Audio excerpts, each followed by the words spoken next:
Selamat datang di Layar Film, konten yang menyajikan review film pilihan untuk para penikmat film semua. Sebagai info, review film ini mengandung full spoiler. Jadi, jika ingin merasakan sensasi filmnya langsung, teman-teman bisa menonton filmnya terlebih dahulu.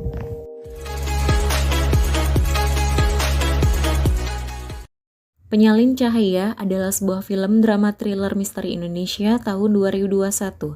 Film yang disutradarai oleh Regas Batu Teja ini pertama kali ditayangkan di Busan International Film Festival atau BIFF pada Oktober 2021 lalu. Penyalin Cahaya berhasil memborong beberapa piala citra. Kisah diawali dengan pertunjukan grup teater Matahari di salah satu universitas yang ada di Jakarta. Pertunjukan diakhiri dengan penampilan terbaik dan sorak-sorai semua kru tim di sana. Suryani, sebagai sukarelawan perancang website di Teater Matahari, meminta izin kepada Tarik, ketua tim teater, untuk pulang terlebih dahulu karena ada alasan keperluan keluarga.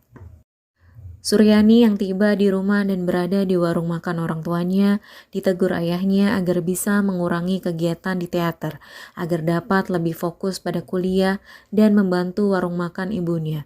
Suryani mencoba menjelaskan kepada ibunya bahwa kegiatan teater yang dilakukannya adalah kegiatan yang positif yang bisa membantunya memberi pengalaman kerja dan sebagai laporan kegiatan mahasiswa penerima beasiswa di kampusnya. Sebagai perayaan kemenangan dan maju ke kompetisi Asia Student Theater Festival di Kyoto, Jepang, grup teater merencanakan pesta di salah satu rumah tim, yaitu Rama. Suryani menghampiri Amin, teman semasa kecilnya di tempat kerjanya sebagai operator fotokopi. Di sana, dia bertemu dengan Rama, seorang penulis naskah di Teater Matahari, dan Rama menawarkan pada Suryani bahwa ayahnya sedang mencari seorang web designer untuk acara amal yang dibuat oleh teman-teman seniman ayahnya. Suryani yang ingin pergi ke pesta membujuk Amin agar menemaninya pergi ke pesta perayaan teater di rumah Rama dan berjanji pada Amin akan pulang dari pesta perayaan ketika jam 8 malam. Akhirnya Amin mengiyakan ajakan Suryani. Seorang perempuan yang duduk di pojok tiba-tiba berbicara pada Suryani agar dia tidak perlu datang ke perayaan pesta tersebut dan menyarankan agar dia lebih baik fokus ke persiapan penilaian beasiswanya besok. Suryani yang hendak berangkat ke pesta perayaan ditegur oleh ayahnya agar di sana dia tidak mabuk dan pulang larut malam. Di perjalanan, Suryani yang penasaran dengan wanita yang menegurnya di tempat fotokopi mengobrol dengan Amin. Oleh Amin, Suryani diberitahu bahwa wanita itu dulu adalah salah satu fotografer di Teater Matahari, tetapi dikeluarkan karena ada masalah. Setiba di rumah Rama, terlihat beberapa mahasiswa tim teater berada di sana. Dalam pesta tersebut, Anggun sebagai sutradara teater mengumumkan bahwa tiket keberangkatan ke Kyoto akan ditanggung oleh orang tua Rama. Para undangan tamu terlihat begitu menikmati pesta perayaan. Tarik, pemimpin produksi teater, datang membawa replika kepala Medusa dan melakukan permainan di tengah-tengah perayaan pesta. Dalam permainan tersebut, siapa saja yang badannya terkena sorotan laser, dia harus meminum segelas minuman beralkohol yang sudah disiapkan. Orang pertama yang harus minum adalah Amin dan dilanjut oleh Suryani. Suryani yang awalnya ragu, akhirnya dia meminumnya juga. Selang beberapa waktu berlangsung, Amin mengajak Suryani untuk pulang. Tetapi Suryani yang terlihat sudah mabuk menolak dan meminta Amin untuk berada di pesta lebih lama. Di pagi hari terlihat Suryani tertidur pulas di tempat tidur di rumahnya. Sur yang terbangun dan bergegas pergi dari rumah tanpa mengganti baju terlebih dahulu. Dengan terburu-buru dia pergi dan tiba-tiba dijegat oleh ayahnya. Suryani yang terburu-buru meninggalkan ayahnya untuk dapat datang ke penilaian mahasiswa. Di tempat penilaian, di awal acara, Sur diwawancara oleh dosen penilaian tentang kejadian di pesta semalam tentang unggahannya pesta minuman-minuman. Tanpa disadari, Sur mengunggah foto dirinya yang sedang mabuk di media sosialnya sendiri. Suryani yang tidak percaya dengan apa yang dialaminya melakukan pembelaan bahwa dirinya tidak merasa memposting foto tersebut dan meyakinkan para dosen bahwa dia masih pantas untuk mendapatkan beasiswa. Suryani dengan perasaan bingung dan marah mendatangi Amin di tempat fotokopi dan menanyakan apa yang terjadi padanya. Amin mengatakan bahwa dia tidak tahu apa yang terjadi pada Suryani dan yang mengantarnya pulang bukanlah dia, karena Suryani sendiri yang menyuruhnya pulang terlebih dahulu. Suryani yang belum menyelesaikan proses beasiswanya tidak dapat mengikuti perkuliahan dan dia akhirnya pulang ke rumah. Keputusan pemberhentian beasiswa kuliah Suryani sudah diketahui oleh orang tuanya dan membuat ibunya kecewa. Ayah Suryani yang marah besar mengusir Suryani dari rumah. Oleh ayahnya, Suryani diberitahu bahwa kemarin dia diantar oleh teman lelakinya pulang rumah jam 3 pagi. Diketahui oleh para tetangganya bahwa dia sedang mabuk. Suryani yang diusir dari rumah pergi ke kampus. Di toilet ketika dia hendak mengganti pakaian, Suryani merasa aneh karena bajunya terbalik dan label bajunya berada di posisi depan. Khawatir bahwa dia mungkin menjadi korban perpeloncoan oleh anggota senior Matahari, Sur datang ke teater dan menanyai beberapa teman di sana untuk mencari informasi apa yang terjadi dengan dirinya semalam. Dari temannya diberitahu bahwa semalam dia pulang menggunakan jasa antar mobil online yang dipesankan oleh Anggun. Oleh Anggun dijelaskan bahwa Suryani yang begitu mabuk membuatnya tidak sadar ketika diantar. Suryani yang yakin bahwa ada seseorang yang mengerjainya meminta bantuan Amin untuk menemukan pelakunya dan sementara tinggal di tempat fotokopi tempat kerja Amin. Untuk mencari bukti, Suryani berencana menyadap data para HP anak teater yang tersambung pada komputer tempat fotokopi. Suryani yang mengecek histori pemesanan kendaraan online ketika pulang dari pesta mendapatkan data durasi perjalanan yang terlampau lama dari biasanya. Hal itu yang akhirnya bersama Anggun, Suryani mendatangi kantor Netcar jasa kendaraan online. Dibantu oleh petugas Netcar, histori perjalanan kendaraan online yang ditumpangi Suryani terlihat berjalan sesuai pesanan menuju ke rumahnya. Akan tetapi, di pertengahan jalan terlihat mobil tersebut berhenti. Dari supir pengemudi mobil online didapatkan info bahwa alasan kenapa mobil berhenti di tengah jalan dengan durasi yang cukup lama karena saat itu hujan deras dan kondisi ban mobil bocor, sehingga mengharuskan untuk mengganti ban mobil terlebih dahulu. Karena kondisi Suryani tidak sadar, supir tidak memberitahu hal itu sebelumnya. Di tempat fotokopi, Amin mendapatkan data dari anak teater yaitu Tarik dan Gabriela. Dari sana, Suryani mendapatkan video ketika Tarik yang mengajak permainan keluar dari salah satu ruangan membawa nampan berisi beberapa minuman. Suryani berkesimpulan bahwa Tarik yang selama ini mengerjai dia di pesta perayaan. Dengan bukti foto dan video Tarik, Suryani mendatangi salah satu dosen untuk meyakinkan bahwa di teater terjadi adanya perpeloncoan anak baru. Suryani yang mendatangi tempat latihan teater mendengar perdebatan antara Tarik dan Farah. Tarik menuduh Farah yang memberikan foto perpeloncoan ke dekan yang membuat teater tidak mendapatkan izin pergi pementasan di Kyoto.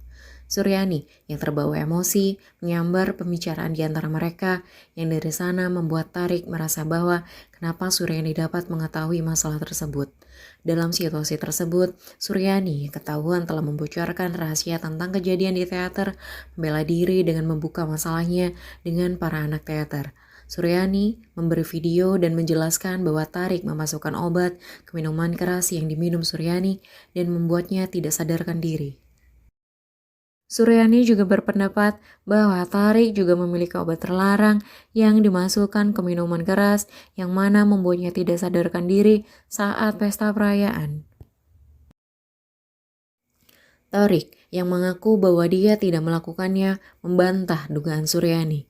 Atas desakan Anggun untuk menyelesaikan masalah Suryani, Rama meminta semua anak melihat CCTV yang ada di rumahnya agar bisa melihat kejadian di pesta malam itu.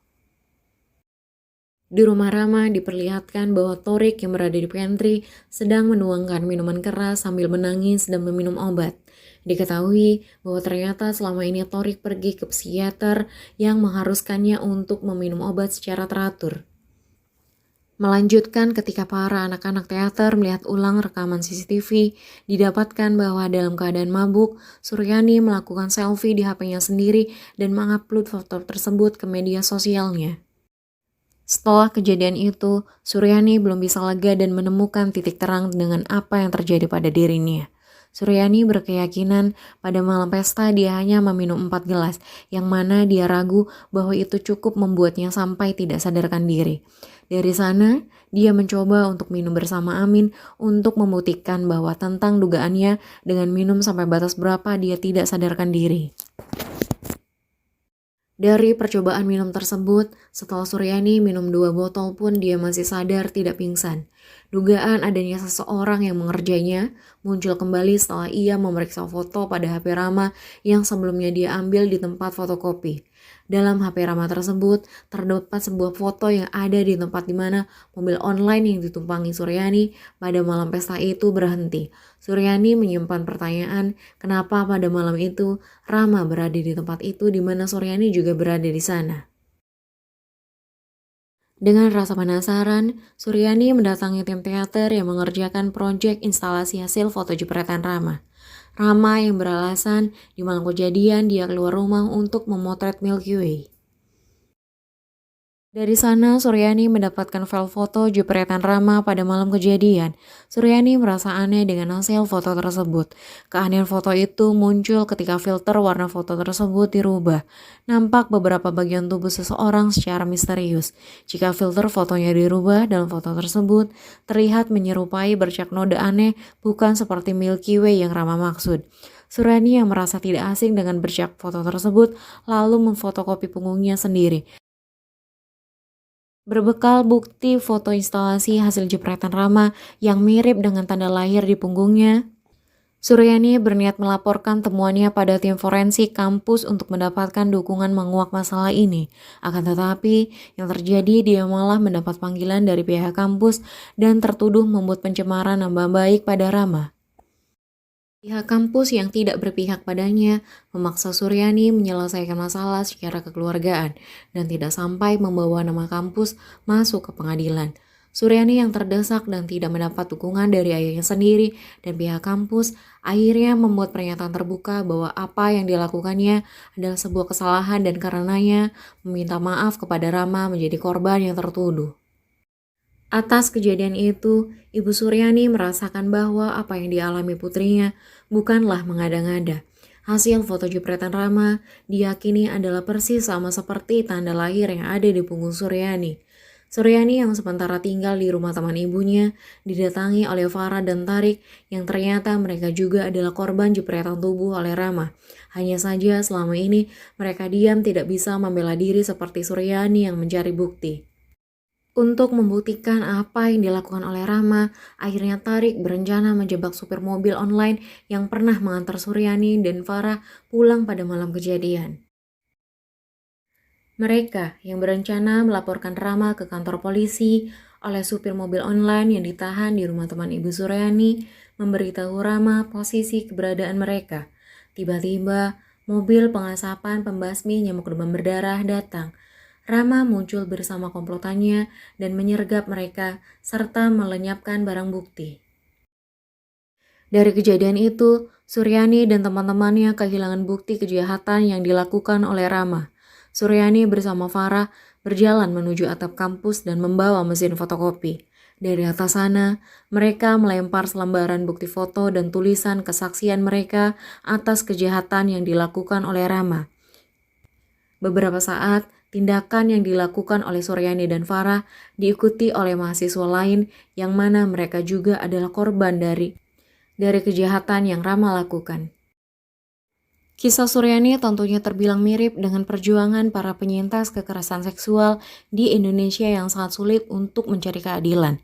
Mereka terkadang harus berjuang sendiri tanpa bantuan pihak instansi yang seharusnya mendampingi mereka atau menunggu sampai kasusnya viral.